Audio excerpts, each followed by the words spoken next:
Ми звертаємось до Європейського Союзу щодо невідкладного приєднання України за новою спеціальною процедурою. The Commission recommends to the Council that Ukraine is given candidate status.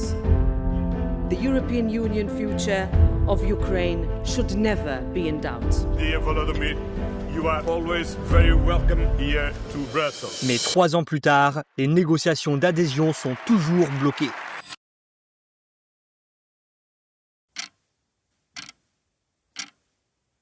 L'Union européenne est de plus en plus inquiète. À quoi pourrait réellement ressembler la fin du conflit? L'Ukraine sera-t-elle contrainte d'accepter un accord de paix défavorable? Et l'UE sera-t-elle un jour poussée à entrer dans le conflit, peut-être même dans les États baltes? Des pays comme l'Ukraine et la Moldavie risquent sérieusement d'être démembrés par la Russie, qui bénéficie aujourd'hui du soutien de la Chine et, dans une certaine mesure, des États-Unis.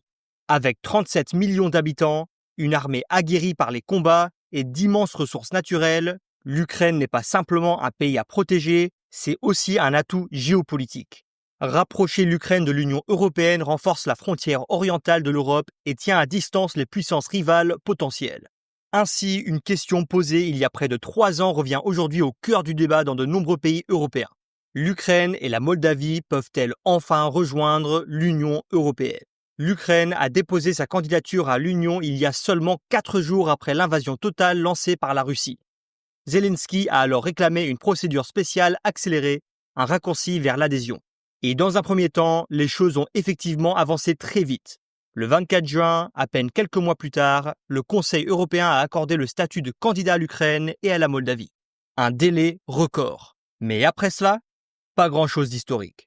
3 ans plus tard, l'Ukraine est toujours un pays candidat, pas vraiment plus proche de l'adhésion qu'en 2022.